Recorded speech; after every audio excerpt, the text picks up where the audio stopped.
చిన్నప్పటి నుంచి మనం విన్నా, ఎక్కడ ప్రసంగం విన్నా, ఏ పాస్టర్ దగ్గర విన్నా ఏం వినుంటామంటే అమ్మ ప్రేమ గురించి వినుంటాం కదా. కానీ నాకు నైట్ వర్క్ అంతా అయిన తర్వాత చూసినప్పుడు నాకు ఇంకొక పాయింట్ స్ట్రైక్ అయింది. నేను దాన్ని చెప్పే ముందు మదర్ మేరీ గురించి కూడా చెప్పుకోవాలి కాబట్టి చెప్తా. ఇప్పుడు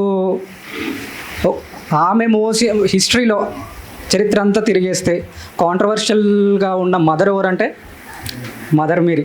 ఆమె మీద ఉన్నన్ని బుక్స్ కానీ, ఆమె మీద ఉన్నంత కాంట్రవర్షియల్ కానీ భూమి మీద ఏ ఆడ మనిషి లేదా ఉమెన్ వచ్చి ఉండకుండొచ్చు. ఆమె మీద ఉన్నన్ని కాంట్రవర్షీస్లో ఎవరికి ఉండే కొన్ని ఒక హిస్టరీ ఛానలే బతికేస్తుంది. ఆమె మీద బురద జల్లడానికి, ఏసఐ మీద బురద జల్లడానికి ఒక హిస్టరీ ఛానల్ అక్కడ పెట్టి వాడు బతికేస్తున్నాడు మంచిగా. కాకపోతే ఏంటంటే ఆమె మోసినన్ని నిందలు, ఆమెకు పెట్టినన్ని బ్యాడ్ నేమ్స్ ఇంకొకరికి పెట్టకుండొచ్చు. సో ఆమె గొప్పతనం మళ్ళీ కొత్తగా మనం చెప్పుకొని గుర్తు చేసుకొని అందరికీ తెలుసు. అమ్మ ప్రేమ గురించి ఏం చెప్తాం, అమ్మ ప్రేమ గురించి చెప్పేంత ఎదగలేదు మనిషి ఇంకా. సో నాకు ఏమనిపించింది అంటే ఇది చదివేటప్పుడు మదర్ మేరీ గొప్పదే, కానీ ఈమె ఈ వాక్యం చెప్పేటప్పుడు అక్కడ ఉన్నది నాకు కొంతమందే కనిపించినారు. 12 మందిలో అపోస్టల్స్ కదా ఆయనతో పాటు వచ్చింది. కానీ ఈయన యోహాను గురించి ఎందుకు చెప్పినాడు, జాన్ గురించి ఎందుకు చెప్పినాడు యేసయ్య, ఆయనలో స్పెషాలిటీస్ ఏంటి అని నాకు అనిపించింది. సో చూద్దాం, ఆయన యాట్రిబ్యూట్స్ చూద్దాము, ఆయన పర్సనాలిటీ చూద్దాము అన్నట్టు నేను చెక్ చేసుకుంటే ఆయనకి ఫస్ట్ ఈ యోహాన్ ఎక్కడ కలిసినాడు మనకి, మాథ్యూ 4:21-22. సో ఆయన ఎక్కడ కలిసినాడు, జీసస్కి ఎక్కడ కలిసినాడు జాన్ అంటే మాథ్యూ 4:21-22. ఇక్కడ కలిసిన ఆయన ఈ 12 మంది అపోస్టల్స్ ఉంటే ఈయన ఒక్కడే అంత స్పెషల్ ఎందుకు అయినాడు ఎప్పుడన్నా అనిపించిందా మీకు? ఇప్పుడు జీసస్కి మేరీ మాతకి పిల్లలు ఉన్నారా? ఎంతమంది తెలుసు? సిబ్లింగ్స్ ఉన్నారు. ఇప్పుడు ఏ తల్లి బాధ్యత ఎవరికి ఇస్తారు? పిల్లలకి ఇస్తారు. అతనికి సిబ్లింగ్స్ ఉన్నారు, చెల్లెళ్ళు ఉన్నారు, అక్కలు ఉన్నారు. ఎక్కడున్నారు చూద్దాం, ఒక్కసారి చూద్దాం. అది మత్తయి సువార్త 13వ అధ్యాయము 55-56. కుమారుడు కాదా, ఇతని తల్లి పేరు మరియా కాదా, యాకోబు, యోసేపు, సీమోను, యూదా అనేవారు ఇతని సోదరులు కారా? ఇతని సోదరమణులు మనతోనే ఉన్నారు కదా. ఇతనికి ఈ కారుణ్ణి ఎక్కడి నుండి వచ్చినని చెప్పుకొని ఆయన విషయమై అభ్యంతరపడి. సో పిల్లలు ఉన్నారు, మరియమ్మకి ఇంకా పిల్లలు ఉన్నారు. కానీ యోహానుకి ఎందుకు అప్పచెప్పినాడు ఆమె బాధ్యత? అంత ఏమి నమ్మినాడు, అంత స్పెషాలిటీ ఏంటి? సో నాకు ఏం చెప్పాలి అనిపించిందంటే క్లోజ్నెస్ ఆఫ్ జాన్, యోహాన్ ఎందుకు స్పెషల్ అని చెప్పాలి అనిపించింది. వీళ్ళిద్దరి ఇప్పుడు యేసయ్య పరిచర్య చేయాలి కాబట్టి పరిచర్య చేయడానికి అపోస్తులను ఎన్నుకున్నాడు. ఈయన మాత్రమే ఎందుకు ప్రీశిష్యుడు అయినాడు అన్నది నాకు పాయింట్ అనిపించింది. సో ఒక తల్లి బాధ్యత అప్పగించడం అంత ఈజీ కాదు కదా.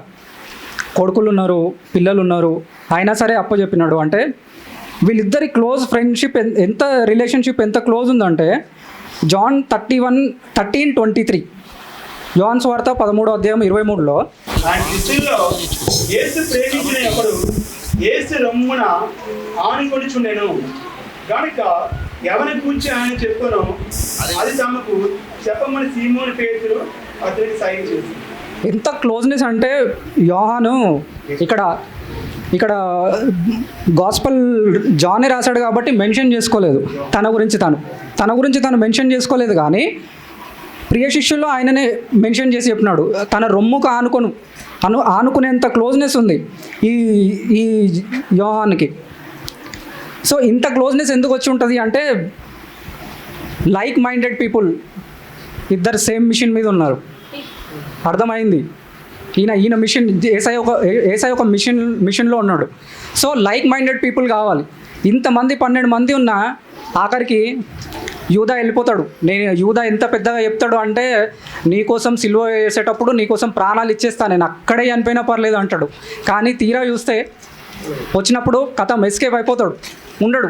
లాస్ట్కి అంత పెద్ద వర్డ్ చెప్పిన ఆయన, అంత పెద్ద మాట ఇచ్చిన ఆయన కూడా ఉండడు. నిలిచింది ఒక్కరు ఈ అపోస్తులుడు ఆయన యోహాన్. సో మనము లైఫ్లో కొంతమందిని కలుస్తుంటాం. ఇప్పుడు ఫర్ ఎగ్జాంపుల్ లోకపరమైన సోపతి చేస్తేనే మనకాడు ఏమంటాడంటే, బ్రో నేను నీకోసం ఏదైనా చేసేస్తాను, నీకోసం ప్రాణాలు ఇచ్చేస్తా బ్రో, నువ్వు చెప్పు బాయ్ అంటాడు వాడు. నువ్వు చెప్పే బాయ్ చేసేద్దాం బాయ్ అంటాడు వాడు. ఏంది లోకపరమైన స్నేహమే ఇది. ఒక పాపకరమైన స్నేహమే లోకపరమైన స్నేహానికే వాడు అంత చెప్పేస్తుంటాడు. సో మరి ఇద్దరు లైక్ మైండెడ్ పీపుల్, యేసయ్య కానీ యోహాను కానీ, వీళ్ళిద్దరి ట్రావెలింగ్ అంతా చదువుకున్నాను నేను నైట్ అంతా.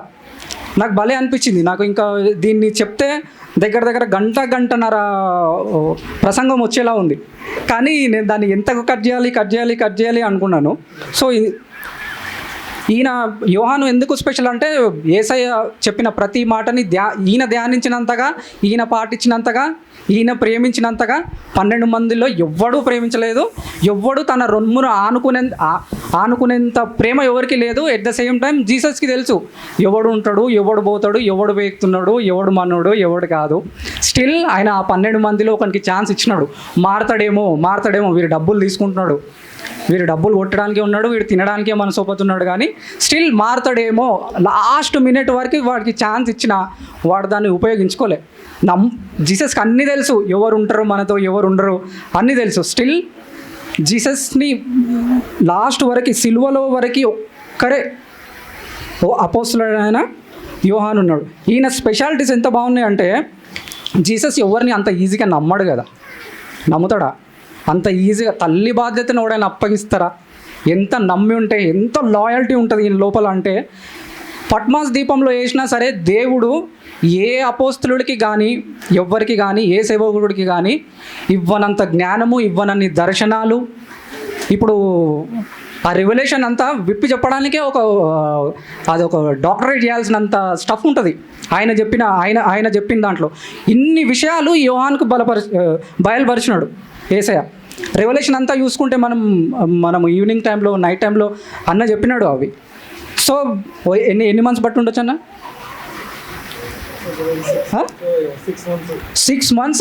ఒక్క బుక్ 6 months చెప్పినాడు అంటే ఆయనకి ఎంత స్టఫ్ ఉండొచ్చు ఆ బుక్లో అన్నది నాకు అర్థమైంది రెవల్యూషన్లో. ఈయనకు ఇచ్చినంత ప్రేమ, ఈయనతో ఉన్నంత ప్రేమ, సింపుల్గా చెప్పాలంటే జుర్రేసుకున్నాడు యేసయ్య ప్రేమని. విలువ తెలిసినాడు, నమ్మిన బంటు అనొచ్చు ఈయనని. యేసయ్య ఇచ్చినాడు సరే, యేసయ్య నమ్మి నీకు తన తల్లిని చూసుకో అని అప్పచెప్పినాడు సరే, మరి ఈయన ఉండాలి కదా. యేసయ్య నమ్మిన నమ్మకాన్ని నిలబెట్టుకున్నాడనే చెప్తుంది బైబిల్ మనకి. లాస్ట్ వరకు అంత ఈజీ కాదు కదా ట్రస్ట్ అండ్ లాయల్టీ గెలుచుకోవడం. ఒకరి నమ్మకాన్ని గెలుచుకోవడం ఎంత గొప్పదో, మళ్ళీ దాన్ని నిలబెట్టుకోవడం కూడా అంతే కష్టం కదా. నిలబెట్టుకున్నాడనే చెప్తుంది బైబిల్. సో తల్లి ప్రేమ, మేరీ మాత మోసినన్ని అపనిందలు. ఎందుకంటే బెట్రోతల్, ఇప్పుడు దేవుడు ప్రణాళిక చూడండి, మీరు ఆలోచించి చూడండి ఒకసారి. పెళ్ళి అవ్వకముందుకు పిల్లల్ని కంటే చంపేస్తాడు ఓల్డ్ టెస్టిమెంట్లో. సో ఏం చేయాలి? కన్యకే పుట్టాలి, కానీ పెళ్ళి అవ్వకముందుకు పుట్టాలి. సో ఏముంది జ్యూయిష్ ట్రెడిషనల్లో? బెట్రోతల్ అయిన తర్వాత పుట్టిండు కాబట్టి ఆ మాత్రమన్నా బతకగలిగింది, ఆ మాత్రమన్నా ఏమంటారు ఈ లోకంకి రాగలిగింది. అదే ఇప్పుడు బెట్రోతల్ అవ్వలేదు, పెళ్ళి కాకముందుకు బెట్రోతల్ అవ్వలేదు, బెట్రోతల్ అవ్వకముందుకే ఆమె నిలదప్పుంటే దేవుడు ప్రణాళిక ఆలోచించి చూడండి. సో చంపేస్తాడు. ఓల్డ్ టెస్టిమెంట్ ప్రకారం ఆమెని రాళ్ళతో కొట్టి చంపేయాలి. అది దేని కిందకి వస్తుంది? వ్యభిచారం కిందకి వస్తుంది. సో దేవుని ప్రణాళిక మీరు ఆలోచించి చూడండి. బెట్రోతల్ అయ్యింది, పెళ్ళి అవ్వలేదు అంతే. ఈమె యోసేపు ఇంటికి రాలేదు. They are not met physically. So ప్రతి దానికి ఒక లాజికల్గా ఒక పాయింట్ పరంగా, ఒక బుల్లెట్ పాయింట్ అంటామా, ఒక ప్రణాళిక పరంగానే దేవుడు ఈ లోకంకి వచ్చిండు.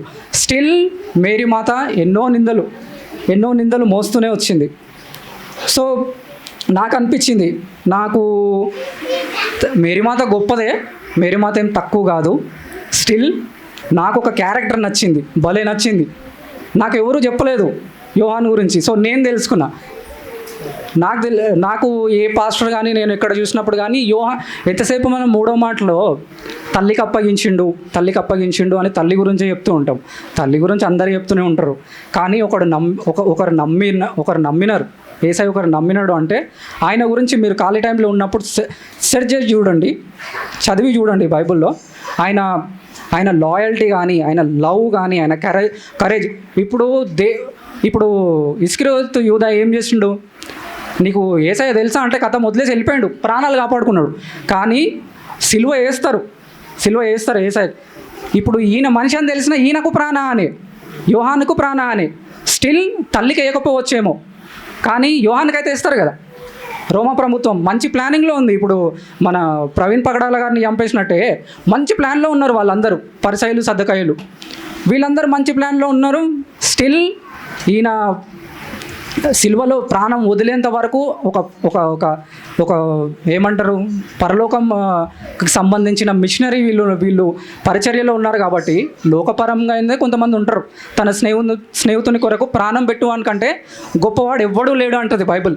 నేను దాని మీదే నా జీవితాన్ని కట్టుకున్నా. ఒక నమ్మకం నిలబెట్టుకుంటే వాడి నమ్మకాన్ని నిలబెట్టుకుంటా. వాడు నమ్మినాడంటే వాడి కోసం నేను ప్రాణాలు పెట్టేస్తా. సో నేను ఈరోజు నేను ఈ పొజిషన్లో ఉన్నా అంటే ఒకడికి నమ్మకంగానే ఉన్నా. నేను అడిగితే ఎన్ని లక్షలైనా ఎన్నైనా ఇచ్చేవాళ్ళు ఉన్నారు అంటే నేను ఆ నమ్మకాన్ని నిలబెట్టుకున్నా. మనల్ని నమ్మడం గొప్ప కాదు, నమ్మేస్తారు, మాయమాటలు చెప్తే ఎంతసేపు నమ్మడం, కానీ నేను దాన్ని నిలబెట్టుకోవడం గొప్ప అనిపించింది నాకు. సో నాకు ఆ క్వాలిటీస్ అన్నీ నాకు యోహాన్లో కనిపించినాయి. He's responsible. చేసినాడు.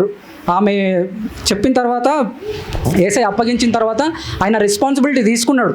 పట్మాస్ దీపంలో వేసినారేమో, పట్మాస్ దీపంలో వేసినా సరే ఆయన యేసయ్యను ఎప్పుడు వదలలేదు, ఆయన పరిచర్య ఎప్పుడు వదలలేదు.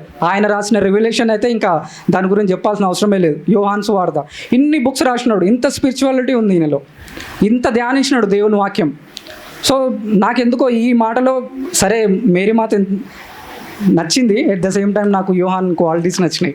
నేను ఇంకా దీన్ని ఇంటికి వెళ్ళిన తర్వాత నేను ఇంకా టైం ఉన్నప్పుడు నేను దీన్ని ఇంకా బాగా చదవాలి అనుకున్నా. ఆయన అట్రిబ్యూట్స్ చూస్తే మనము లాయల్టీ, చాలా లాయల్గా ఉన్నాడు యేసయ్యకి, వదిలిపెట్టలే. సిలువ వేసేటప్పుడు కూడా వదిలిపెట్టలే. చాలా ధైర్యం, ఆయన వదిలిపెట్టలే. స్పిరిచువాలిటీ, ఆయన రాసిన బుక్స్. ఇప్పుడు మీరు గమనిస్తే న్యూ టెస్ట్మెంట్లో మనకి ఎవరైనా బుక్ ఇస్తే యోహాను సువార్త ఇస్తారు, మార్క్ సువార్త ఎందుకు ఇవ్వరు, మత్తయి సువార్త ఎందుకు ఇవ్వరు, లూకా సువార్త ఎందుకు ఇవ్వరు? Why Yohan was so special? Why he was special? పరిచర్యలో మనకు చెప్పినట్టు 3 పుస్తకాలు ఉంటాయి, మత్తయి, మార్క్, లూకా. ఈ 3 పుస్తకాల్లో నీకు the best clarity, the best అంటే నీకు మంచిగా ఈజీగా అర్థమయ్యేది. యోహాను తాను రాసిన పుస్తకంలో తన పేరు చెప్పుకోలే, మళ్ళీ డంబం లేదు, చెప్పుకోలే, గొప్పలు చెప్పుకోలే. యేసయ్యని మీరు గమనిస్తే ఒక పెయింటింగ్ ఉంటుంది, లాస్ట్ సప్పర్ పెయింటింగ్లో జీసస్ రొమ్మును ఆనుకొని ఉన్నది యోహాను. దాన్ని హిస్టరీ ఛానల్ వాడు కానీ సోకాల్ మీడియా కానీ ఏం చేస్తుంది అంటే, లేదు ఈయనకు అఫైర్ ఉంది, ఆ రొమ్మును ఆనుకొని ఉంది చూసారా, అది ఆడామే అంటారు. కానీ యోహాను సువార్తలో క్లారిటీ ఇచ్చినాడు, ఎవరు శిష్యుడు అని. స్టిల్ ఆయన పేరు చెప్పుకోవాలా. ఇది ఆయన గొప్పతనం గురించి చెప్పుకుంటే భలే అనిపించింది. చేపలు పట్టే స్టేజ్ నుంచి సిలువ వేసే స్టేజ్ వరకు ఉన్నాడు, తల్లి బాధ్యత తీసుకున్నాడు. ఎట్ ద సేమ్ టైం నమ్మినందుకు రోమా సామ్రాజ్యం తీసుకెళ్ళి పట్మాస్ దీపంలో వేసినా సరే దేవుణ్ణి వదలలేదు. He was so passionate about Jesus work and his will. మనము చిన్న ఆయన పరిచర్య కానీ ఆయన బ్రతికిన బతుకంతలో ఆయన నిక్నేమ్, ఒక చిన్న నిక్నేమ్ ఉంది వాళ్ళిద్దరు అన్నదమ్ములకి. చదువుదాం మనము. Mark 3:17, mark 3:17. యాకోబు సహోదరుడు యోహాను వీరిద్దరికి ఆయన బోయనెర్గెస్ పేరు పెట్టెను. బోయనెర్గెస్ అనగా ఉరిమేడు వారని అర్థం. సో వీళ్ళ పరిచర్య ఆషామాషి పరిచర్య ఏం చేయలే వీళ్ళు. యోహాన్ ఆషామాషి పరిచర్య ఏం చేయలేదు. వాళ్ళకి ఇచ్చిన నిక్నేమ్ ఏంటంటే థండర్. అంటే వాళ్ళు వాక్యం చెప్పినా, వాళ్ళు పరిచర్య చేసినా వాళ్ళ ధైర్యం కానీ, అందులో స్పెషల్గా యోహాన్ కానీ ఆయనకి ఇచ్చిన నిక్నేమ్ ఏంటంటే థండర్. ఆయన నిలబడితే ఆయన ప్రసంగించిన, ఆయన వాక్యం చెప్పిన ఒక ఉరుముతే ఎంత ఇంపాక్ట్ ఉంటుందో ఆయన అంత ఇంపాక్ట్ఫుల్గా పరిచర్య చేసినాడు. సో ఈరోజు మనం అనుకుంటాం చర్చికి వస్తాము ఎవ్వరం కలవం, వెళ్ళిపోతాం. నువ్వు అందరినీ కలుస్తావు అంటే నేను కెమెరా ప్యాక్ చేస్తూ ఉంటాను కదా. సో ఎవరిని కలవం. ఇప్పుడు అన్న ఇప్పుడు మ్యాటర్ వచ్చింది కాబట్టి, సందర్భం వచ్చింది కాబట్టి చెప్తున్నా. అన్న నాకు కాల్ చేస్తే 2:30కి రావాల్సిన అవసరమే లేదు. మా ఇంట్లో ఒకరికి బాగాలేదంటే ఆయన 2:30కి బైక్ వేసుకొని వచ్చి ఓవైసీకి తీసుకెళ్ళి అక్కడ నుంచి 2-3 హాస్పిటల్ తిప్పాల్సిన అవసరమే లేదు. ఆయనకి మాకున్న బంధం ఏమైనా ఉంది? ఏముంది? We're in a mission. మనం ఒక పనిలో ఉన్నాం. ఆయన చేస్తున్న పనిలో మనం తోడుగా ఉన్నాం, ఆయనతో పాటు నడుస్తున్నాం అంతే. ఏదో ఉడత భక్తి అంటాం కదా, వీఆర్ డూయింగ్ దట్ అంతే. So always be with like minded people. నీలాగే ఆలోచించే వాళ్ళతో నువ్వు ఉంటే నువ్వు బాగుపడతావు. నాకు అనిపించింది నువ్వు బాగుపడాలనుకున్నప్పుడు బాగుపడే వాడితోనే సాంగత్యం చేయి. ఇంకొకటి,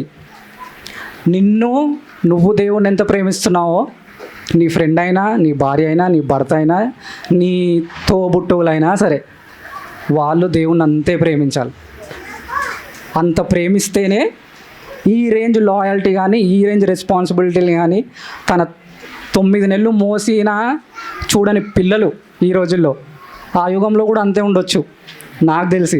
స్టిల్ ఆయన తన తల్లి కాదు, యోహాన్ తీసుకున్నాడు, ఆ రెస్పాన్సిబిలిటీ తీసుకున్నాడు. సో మనమందరం కూడా ఒకటే ఫెలోషిప్. మన చర్చ్ కూడా అదే, లైట్ హౌస్ ఫెలోషిప్. సో దీని అంతటిలో ఈ మాట అంతటిలో దీని వెనక ఉన్నదంతా చూసుకుంటే నాకు అర్థమైంది ఏంటంటే, వీళ్ళిద్దరికి ఒక మంచి ఫెలోషిప్ ఉంది, యేసయ్యకి, యోహాన్కి. సో మనం అందులో ఒక 10% అచీవ్ చేసిన, ఎవరికి ఆపదలు ఉన్నా, ఎవరు హెల్త్లు బాగాలేకపోయినా, ఎవరి కష్టాల్లో ఉన్నా, ఎవరు డిప్రెషన్లో ఉన్నా, when we maintain a good fellowship with someone, we will be there. Thank you.